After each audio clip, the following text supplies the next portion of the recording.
Hey guys, how's it going? Michael Troy here. Worlds collide and Superboy meets the Milestone universe in this DC Milestone crossover from 1994. As you can tell from 90s Superboy there.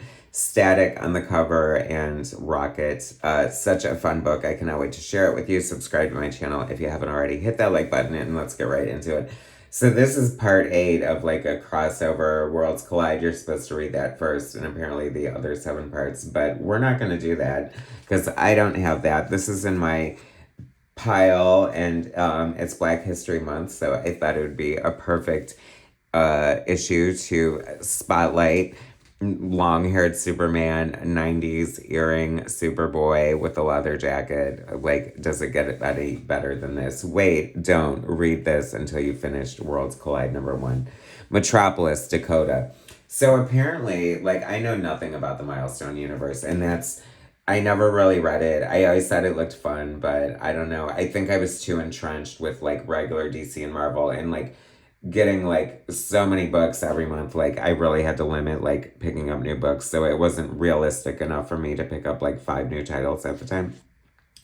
And I don't know, they look kind of different, like but the Dennis Cohen art would have been a draw for me. There are so many fun characters. I definitely feel like I missed out when I looked through this.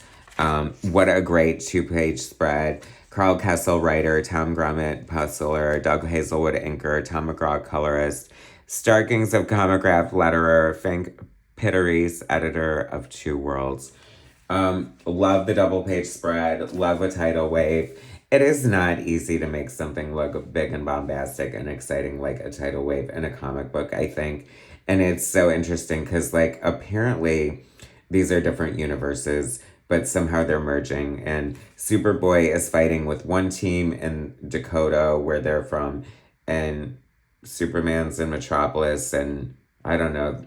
Like, I'm confused because, like I said, I missed 7 or 8 parts, but the worlds are colliding. They're facing a tidal wave that's about to destroy both worlds, even though they're separate still. And they believe Superman's world is fictional and not really worth saving. So I don't know. I thought that was kind of like bad. It is so jarring. This long hair, I just can't do with it. Like, what a mistake. That's why you need to keep it classic and iconic. Like, thank God they never gave him like parachute pants or hammer pants or something like that. Like, I don't know. This is bad enough. Like, the mullet and the long hair are like hard to get through. Keep it classic, y'all.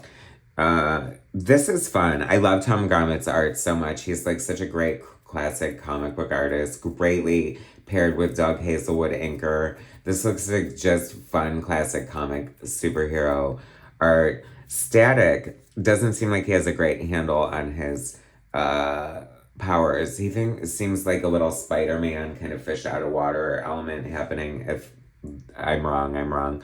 Rocket is fun. Love her design. Icon, that was fun because he kind of screwed up. What I liked about this and what shows like what a great superhero writer Karl Kesel is, like, I feel like this is back when being a superhero kind of meant something. Now they're just like powerful, in complete control of their powers, and just like a badass. You know what I mean?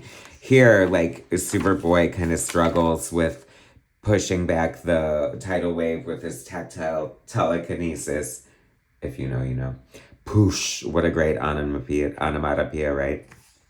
Boom. Love the tropes of comic books, like the sound effects, thought balloons, that just make reading an old comic book like this so enjoyable. Oh my gosh, talk about washboard abs. That is like ironboard abs.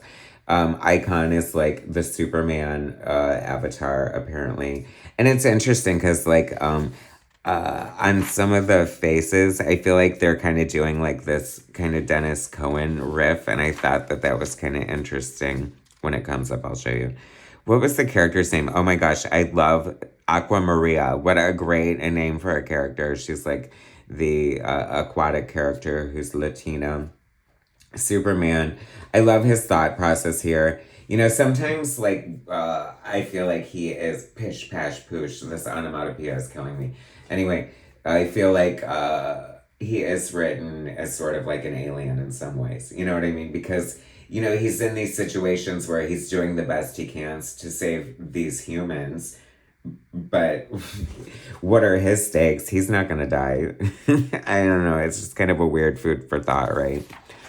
The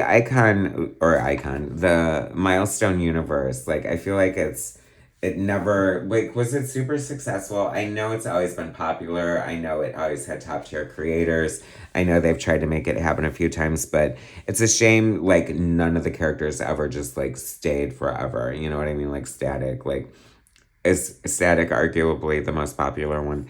Here feels like the texture looks a little Dennis Cohen-y, and I thought if that's a nice little homage, then it's a nice little homage. Aqua Maria becomes this dueling tidal wave to sort of counteract the tidal wave about to destroy. This tidal wave's taken its sweet ass time, I'm telling you, because we're already like 15 pages in and they're still battling it. But, I don't know, this Rift character is fun and interesting, who apparently could end anything the whole time and is just being a dick for no reason and decides to turn one of the waves into fire. And I think it might be Aqua Maria, because then they talk about, like, she gets evaporated and they talk about her sacrifice. So that was kind of upsetting. I was like, maybe that's the big thing that's coming out of this crossover, is the big death of a major character in Aqua Maria. However, I feel like since she's water and everything, she just dissipated and she'll be back later. Someone, please.